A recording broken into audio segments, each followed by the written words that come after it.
Welcome back to another episode of the Startup Therapy Podcast. This is Ryan Rutan, joined as ever by Will Schroeder, my partner, friend, and founder of startups.com. Will, we live in a world where we fuck up as often as we don't, right? I mean, we talk about this all the time, right? We're running into the abyss naked, as you like to say. I usually prefer to put on at least a hat, but we are always making mistakes. And yet there's this thing within founder culture where we have a hard time admitting when we've made a mistake. And often it doesn't come at the right time or in the right way. And this can have all kinds of impacts on the organization. So why don't we beat that up a little bit today? Let's talk about when we've fucked up. Yeah. Where do we begin? we can start with any chapter in this. I feel like I should unroll like this giant parchment sheet at this point. Big parchment. Look, here's where I think it's a big problem. First off, we're going to mess up all the time. I mean, as founders, that's fundamentally what we're going to do. Yet nobody really tells you what the cost is. I mean, if we really call it what it is, what the cost is of not admitting when you messed up. Nobody loves to do that. And I think in all our relationships, in all the experiences that we have, we're typically used to defending our mistakes, right? You know, if we're tardy to class, we have to defend that with an excuse, right? You know, to make it, to soften the blow. If we had to have a relationship where there's an issue, we have to defend our position, right? And we're constantly feeling like if we don't defend why we were right, that for some reason, we failed. This is the opposite. This is the one situation where if we can't not only admit that we messed up, but explain how we messed up and get people comfortable with the fact that we messed up, and kind of exposing some vulnerability, this creates a mountain of problems as we go forward, right? And I think it's multiplied, it's compounded geometrically by the fact for the first time in many of our lives as founders, as leaders, our lack of vulnerability actually has a powerful effect on all these other people. Ryan, if you and I look at our organization, we've got 200 people that we care about. If we bottle it all up, if we show that we've got this impenetrable shell and we can do no wrong and all we do is defend our position, we affect the personalities of 200 people, right? And that's not okay. No. And so I think at its core today, we should talk just a little bit about what are all the impacts, what are some experiences we've had where when you harden that shell, when you bottle it up, it works against you. And the flip side, like when we actually have an opportunity to open up and to become more vulnerable, to explain ourselves well, how many things that buys you within the organization. You know what I mean? 100%, yeah. And I think vulnerability is going to be key to this, and we've done an entire episode on that, but we're going to bring that back around today because I think in the context of when, how, and why we admit that we've made mistakes, the vulnerability piece is really important. I'll circle back on something you just said, which is that we're impacting 200 other people at this point with these decisions. Right. And it's not just around like the mistake. Right. Yes, that happens and that has impact, and we're going to go through some anecdotes and some stories today and explain where we've done this and what happened. But I think generally speaking, just as a behavior, you're starting to teach the organization that we need to maintain the shields. We need to maintain defensive stance. And that makes it really hard to work with people, right? It makes it really hard to work with people. You end up with this entire, organization of people who've now, isolated themselves from each other. Information isn't getting shared. Things get bottled up. And then you either get, toxicity, which can kind of spread slow or fast, but it's more of an organic spread. Or you get these like explosive moments where when things get pent up, that really bad shit can happen simply by not having admitted that something was wrong, or just by creating a serial environment of saying, we just don't admit when things are wrong, we don't admit mistakes, and we don't talk about them. We just stuff that deep down and keep it hidden. And as you said, that can have all kinds of deleterious effects on the organization. I think this past year, we're in 2021 when we're recording this. So the past year in 2020, in the US specifically, you had just a firebomb of emotional unrest, right? At Yeah. every possible Yep. level. We had massive civil unrest, we had a COVID, we had all of these things all happening at the same time. If you were ever tested as a founder and a CEO or a managing team of a startup, 2020 was the crucible of all crucibles, right? Yeah. It was the ultra marathon of chances to fuck up, right? Like, Oh my god! Even if you did everything right, the whole world was wrong, right? And I think one of the things that we learned, I think within our organization, at startups, was that the longer we wait to admit we did something wrong, or the longer we wait to respond when you know something's going wrong, the worse it gets, right? I mean, it's just exponentially, and it's almost like it gets geometrically worse by the moment. You know what I mean? it does. It does. In this case, and I know where you're headed with this. In this case, those two things were inextricably linked, right? It was how long we waited to respond, and the fact that we needed to respond in the first place, right? So the first mistake was in not responding, and then the second was that we waited, right? So those two things were compounded against each other, and it got tense pretty quick. I think for us, we were responding to so many things at the same time that I don't think we did a great job in the early stages, right? Especially when COVID hit initially. Correct. We had Yeah. a game plan that said, here's as an organization how we're going to get through this. But I don't think we were as cognizant as we could have been about how it was affecting everybody on staff, right? We were so worried, sort of how we should be, about making sure people stayed employed that we kind of overlooked things like, hey, you don't have childcare now, right? Or hey, you're working from home and your home situation isn't very workable. I mean, you name it. It just battered everybody at the same time. Yeah, and it's not that we weren't thinking about things, right? It's just that we didn't consider broadly enough, and even where we had considered and thought about some of these things, we didn't directly address them, right? And I think that was a big part of it. Now, I am very proud of the plan that we put together. I'm even more proud of the fact that it worked and that we did kind of keep things whole, and that felt great. But to your point, there was this entire layer that we forgot about, which was, yes, we've addressed the company issues, and yes, we've addressed how these will impact you directly, personally, company to human.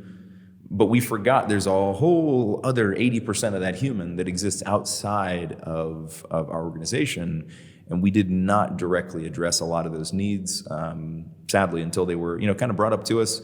We didn't ignore them, right? We responded, but we could have been far more proactive and a bit more thoughtful in terms of that, and gave us it was a good learning moment, right? We talked about having experienced things like this before, right? You've told a couple stories about having been through this rodeo before, something like COVID. We've been through financial crises more than once. We went through 9/11. There were a lot of things that we've seen through our careers that had impacts like this. I think that what we misgauged in this case was just how severe and how much more this impacted everyone's lives, right? That this wasn't something that was like, well, this is probably going to impact 20 to 30% of the staff. This impacted 100% of the staff and 100% of the people that they knew. And that was the part where I think we should have leaned back a little bit more and gone, okay. But it was a great learning moment for us. The initial response wasn't great, but we came back with some contrition. We apologized for not addressing those things. We admitted that we fucked up quite openly and quite readily, and that helped a lot, right? It doesn't fix the mistake, but as you said earlier, it gives them some understanding of how we got to the mistake. Like, why did we make the mistake? We were so wholly focused on making sure that everybody maintained their job that we were treating that as the most important thing in their lives. And it turned out that for some folks, maintaining their job is really important, but maintaining their sanity in a home situation that's just completely turned on its head might have been more important in that moment. And we completely missed that. Yeah, I agree, and I think that was the preamble to what would happen shortly thereafter in the U.S., particularly around the George Floyd incident, where the whole country, I mean, the world, but it's certainly in the U.S., just went atomic with good reason. Yes. And Yeah. that's where if we missed on COVID, we definitely missed at that moment. And I'm sad to say that, but it's let's unpack that one. Let's talk about this under the guise of the longer we wait, the worse it gets. Yeah, I think the two are a nice contrast, right? The two are a nice contrast because while we had a response for COVID, it may not have been optimal. In the early days of the, when the social unrest really burst open, we essentially had no response. And so, yeah, dig in. Yeah, so that was 100 times worse. To set the scene, the George Floyd death happens, and the world's on fire. And the world was already pretty on fire to begin with, but this was just so much worse. And it unleashed so much emotion. And here's what was interesting at the time. I don't know if a lot of folks picked up on this. It was one of the first times, let's say in my career, where an organization's response was tantamount to a personal response. Whereby like 20 years ago, or maybe it's longer, I can't even do my math anymore. Around the time we had like Rodney King, that's 30 years, Jesus. There was an intense amount of unrest, but organizations in the corporate level were pretty quiet. This was the first time where every organization, thankfully, came full force. Like, this is how we feel about this, right? And so you had major companies and brands, and again, I'm going beyond just the scope of individuals saying this isn't okay, and here's how we're going to fight against it, et cetera. And within our organization, people were pissed, at so many levels, and they were fired up, and they were looking to us in what our response was, as the management team, leadership team, et cetera. And we didn't have a good response. In fact, we had no response. And here's that was really the issue, right? It was. The non-response. It was just. I want to unpack this one a bit because it's really important. I think this is such a good example of where we messed up royally. And then when I say why, I don't want to defend it because there's nothing to defend, right? Like, we just messed up. No.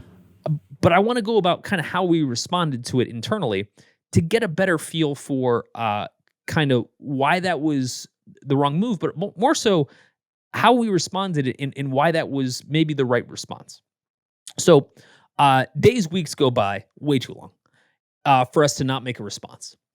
And the organization is just by the minute heating up, right? It was getting pretty intense. And, within Slack groups and private conversations, people are just like, what the fuck, man? Like, why aren't we responding to this? Yeah.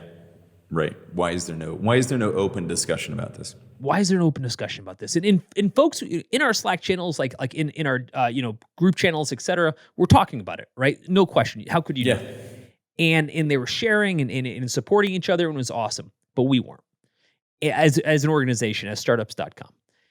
And what's interesting about that, and I'll speak for myself in this case, there wasn't any lack of response, right? My head was exploding, but I didn't know how I was supposed to respond to the organization with what was in my mind. In retrospect, it seems so obvious, but at the time, I was honestly kind of confused. Well, go back to what you said a few minutes ago. Go back to what you said a few minutes ago, which was that it was the first time where we were involved in a situation where an organizational response to something like this was sort of expected, right? That when we'd gone through these things before, because we were all individually having responses and taking actions, right? You, me, the rest of the leadership team, we were taking actions individually, right? But as individuals, right? What we didn't do was come together and say, collectively, here is how startups.com is going to address this. Here are the things, here's how we're feeling.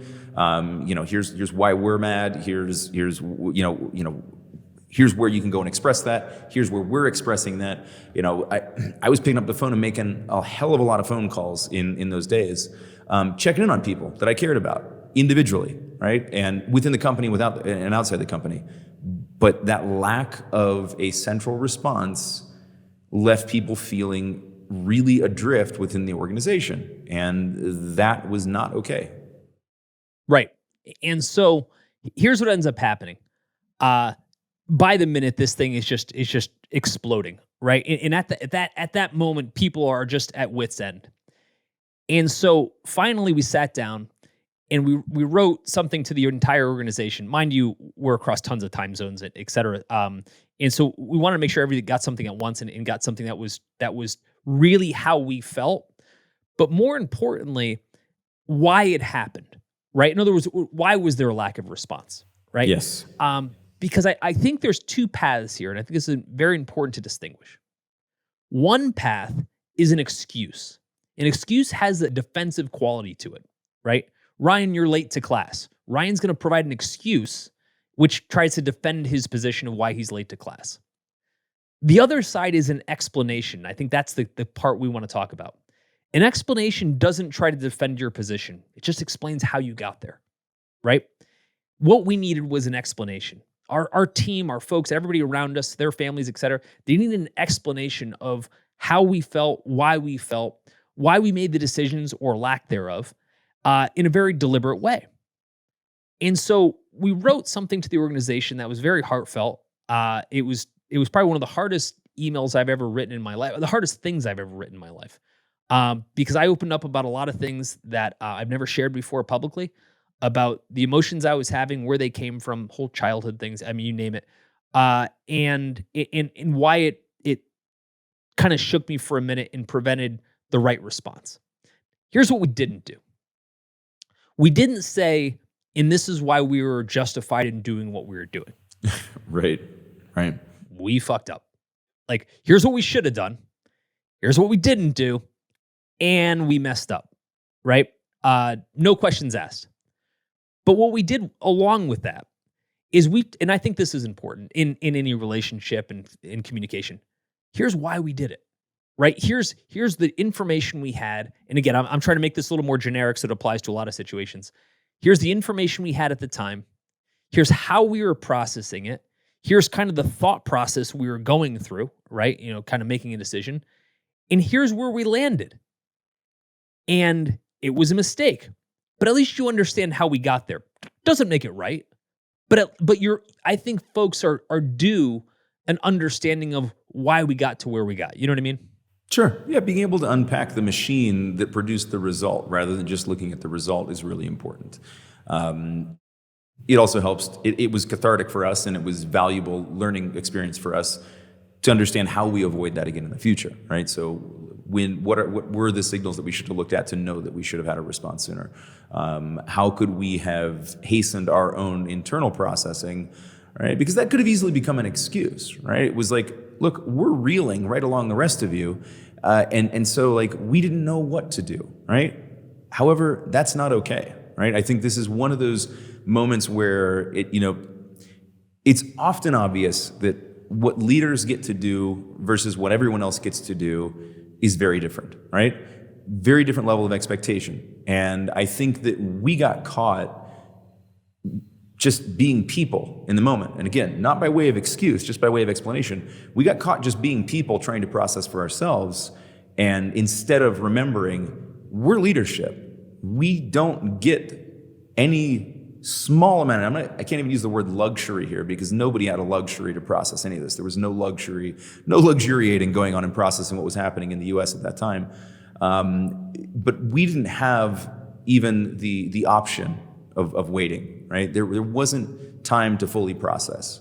We needed to respond as well as we could, as early as we could.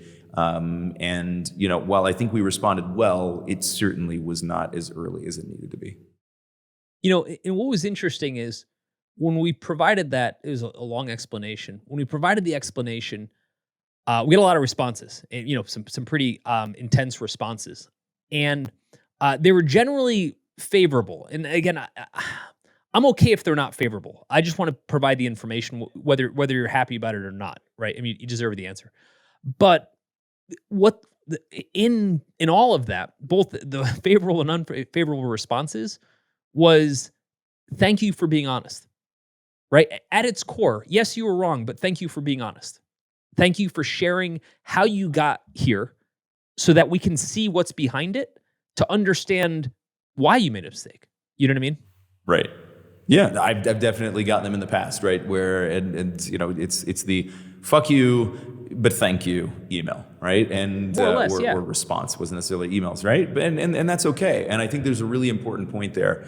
When we choose to admit that we've made a mistake as leadership, we have to take the consideration of the response into account, but not in the sense that we try to make it as low impact to us as possible. Right. Great point. Great point. The response from leadership cannot be, okay, how do we minimize this? How do we make sure that we get as few fuck you responses as possible? How do we, without sugarcoating anything, but how do we kind of, spin this, bend this, defend ourselves a little bit? That has to be taken off the table completely, right? It has to be pure, it has to be honest, it has to be vulnerable, and you have to be willing to accept the circumstances and the outcomes, whatever they may be, right? I think the minute you start to think about what are people's response to this going to be, you've already lost the plot, and you're not going to do as good a job as you should in crafting that in the first place. And so I think it's really important to remember why we're doing this. Right, we're not doing this to show contrition for the sake of contrition. We're not doing this to show, oh look, see, I'm cool. I'll admit that I fucked up. Right? We're doing this to have an impact, a positive impact, or at least open the gates for communication for all the people who we've created a problem for by not communicating in the first place. I think it's super important to remember that. Well, I also think that that was one instance, but I think if we zoom out, I think we have practiced a lot of value and vulnerability, right? Whereby we've said, look, if we're not vulnerable and be able to admit that we messed something up, then no one else will be. And here's where that really, really starts to become a problem. The first place it becomes a problem is that if we clam up, we set the tone that everyone else needs to clam up to, right? Huge problem. So if I can't admit I'm wrong and no one else can admit they're wrong, think of how powerful that dynamic is, not in a good way, right? Right. And so the dev team doesn't want to share what they're doing. The marketing team doesn't want to share what they're doing. No one wants to admit, right, that maybe something is late or maybe something isn't working or, maybe they hired the wrong person, you name it. And that whole tone gets set by leadership. That's exactly it. If leadership can't admit they're wrong, how can anyone else? Conversely. Well, that's a great point, right? Because we have far more defense in the situation than they do, right? It's like, well, I fucked up, but I'm the founder, so I'm not going to fire myself, right? Whereas if you create this image, and that may not even be the case, and I think this is true in most situations that I've had the ability to kind of look in from the outside and see when I've talked to founders, it wasn't that they were creating this defensive stance because they didn't want anybody to mess up or that they would have severe consequences if they did. They just didn't realize the damage they were doing by not being vulnerable, not showing people 100%. It was okay to make mistakes and put their necks out a little bit and take some risks. Right now, certainly you want to put some rails on that. You don't want to just be the type of organization where it's like, just guns blazing all the time, just do whatever you want. And if you fuck up, we'll figure it out. I mean, yeah, there are times where that's important, but I think there's also, we can make mistakes, but let's do it under control. Let's admit when we make them. Let's unpack why they happen. Let's try to avoid them and all that stuff. So I'm also not suggesting it's just let people feel free to do whatever the hell they want and to make as many mistakes as they need to. But you do have to understand that you said it. There's a big difference in the power dynamic there. And so if they see zero vulnerability from leadership, the chances that they're going to exhibit any are infinitesimal, because how could they possibly? Sure. I mean, really, if I sit down with somebody and they've made some colossal mistake, the first thing I want to do is relate to it. Hey, I've made the same mistake too. Right? Exactly. It's kind of when you talk to your kids, and I'm not I'm not making the analogy of talking to team members the same as talking to your kids, but there's an emotional connection to be had in both cases. When my kids make a mistake, I try to relate it to that I've made the mistake too. It has nothing to do with them being kids. I'm trying to relate to them as a human. I want them to be comfortable in knowing that their mistake isn't an isolated event that only they can make. And I'm faultless. I want them to understand that we're both faulty in some way, And this just happens to be your version of it. I think when you I start mean, you just described our podcast, Will. you just described the entire podcast. I mean, how often do we get that feedback that comes back that says, thank you guys for being open, honest, and vulnerable about, your own lessons in this entrepreneurial journey. It made me feel better to know that I am not the only one who's made this mistake, right? It goes back to we're all human. We're all founders. We're all going to fuck up in a lot of the same ways. It's okay. Well, we'll stick with that a little bit because part of what you're talking about is validation, right? If I can't validate the fact that I make mistakes, well, then who the hell is going to validate the fact that they make mistakes? And if you've got a bunch of people dealing with massive amounts of lack of validation, that doesn't end well. Now, again, this isn't the same as what you were saying earlier, as everybody gets a get out of jail free card for doing things wrong. Again, it's a better mechanism to talk about when we do things wrong, how we talk about it. When we do something wrong, if we provide excuses, that's defensive, that leads nowhere, and it poisons the organization. It actually makes all of our comms worse.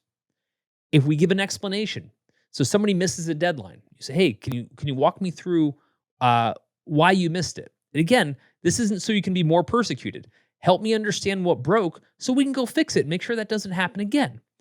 If it's the worst case scenario, hey, I just slept too long and I didn't get to it. Oh, okay. Well, we're gonna have to address that one a bit differently. But more often than not, when we give people the opportunity to be vulnerable and talk and give an explanation of what actually happened, we start to find out all the stuff that we need to be working on behind the scenes, right? I didn't get it because this person didn't get the handoff in time. Okay, let's talk to them. I didn't get it because we actually don't get the information from the systems that we delve into, and they're a little bit broken. Oh shit. Okay, let's dig into that. You know what I mean? Like, if everybody's not worried about defending themselves, you can actually have some productive and useful conversations. It's a very different dynamic that starts with us. Yeah, I mean, so essentially what we're talking about here is it's okay to be wrong, right? We can't expect an organization jump in here and say right, everything's going to be perfect, but because we know that's not the case. Most things are going to be broken. It's a startup. It's just what it looks like. So without that vulnerability, without that openness, it's going to be hard to see what's broken. It's going to be impossible to address it. And so we have to start from that point. We have to admit that it's not just okay to be wrong. It's part and parcel with the job. It's part of the territory. We are going to be wrong more often than we're right in all likelihood. And that's okay. And again, it's the vulnerability to admit that so that we can address that, move forward with positivity and with some plan for how to address those things. We're okay in that point, right? But again, going back, the minute we throw up those defensive shields, we take away people's ability to be vulnerable, take away people's ability to communicate. We're blasting holes in the bottom of our own boat for no reason whatsoever. It buys you nothing. That's the other thing we didn't really talk about, is that this idea of the lack of vulnerability, and I do want to move on from that, but we didn't really talk about that. Trying to put up this fake shield that everything is okay buys you nothing, right? Vulnerability comes with issues, for sure, but it also comes with benefits. The opposite of that comes with nothing. It buys you nothing. It never will, right? Okay, so that said, moving on. It's okay to be wrong, guys. Do it all the time. I'm quite practiced at it. Given what we do for a living, I see this particularly with either new founders or people just coming out of, say, college. This is such a good example. We get somebody that just came out of college, they come into the organization, and they're terrified because they don't know what they're doing. And I'm kind of like, how could you? You just got here 5 minutes ago. Also, think about the environment they just came out of, because this is super I was just going important. to say, right. The environment they came out of was literally based on objective testing, where the more right you were, the better you were. And if you did get something wrong, you could try to defend it and gain some more points, right? So they were literally taught the opposite of the mentality that you need to be successful and sane and survive in a startup company.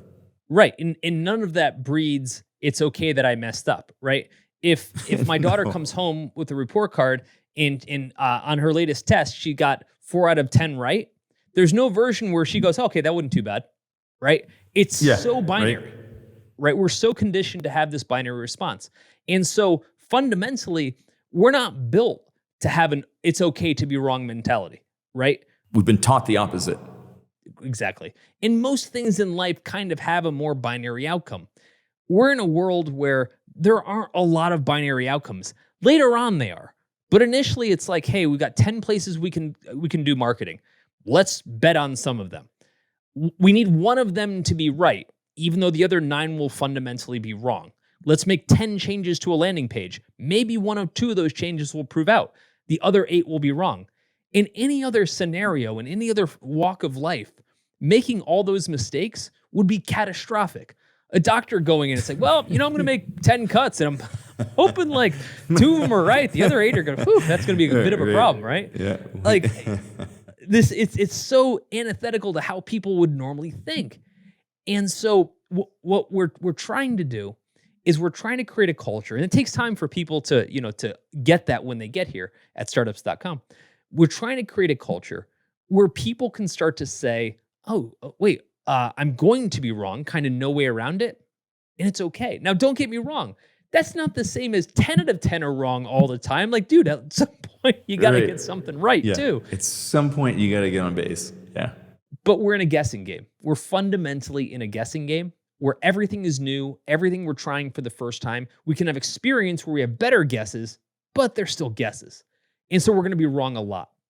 Now you bubble that all the way to the top, right? You bubble all the guesses that are going to be made across every division, right?